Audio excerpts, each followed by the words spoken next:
Marsanda mahasiswi Unhas ditemukan meninggal di sungai, diterima CPNS sengaja liburan sebelum tugas.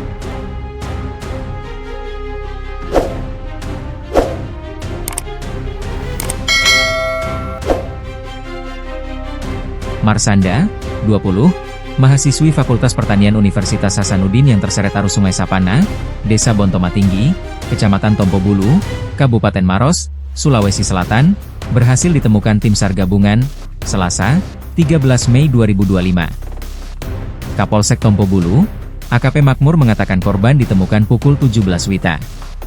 Ia menyebutkan korban ditemukan terbawa arus hingga 6 km dari titik awal korban dinyatakan hilang. Tubuh korban ditemukan di desa seberang.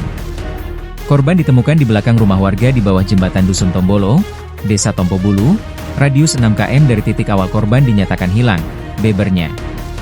Sementara itu, Kepala Seksi Operasi dan Siaga Kantor Pencarian dan Pertolongan Kelas A Makassar, Andi Sultan mengatakan korban ditemukan oleh tim SAR gabungan dalam kondisi meninggal dunia.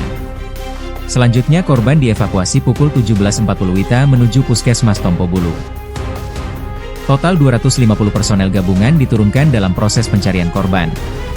Tim SAR gabungan terdiri atas BPBD Maros, tim rescue KPP Makassar, TNI Polri, SAR UNM dan potensi SAR lainnya beserta masyarakat, sebutnya.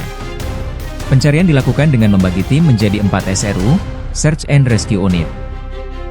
Pencarian dilakukan dengan membagi tim menjadi 4 SRU, Search and Rescue Unit. SRU 1 memantau kondisi cuaca di bagian hulu, SRU 2 menyisir dari lokasi kejadian hingga radius 700 meter. SRU 3 melanjutkan pencarian ke area cekungan yang disebut warga sering menjadi lokasi ditemukannya korban tenggelam dan SRU 4 menyisir dari cekungan hingga ke jembatan Leko Pancing.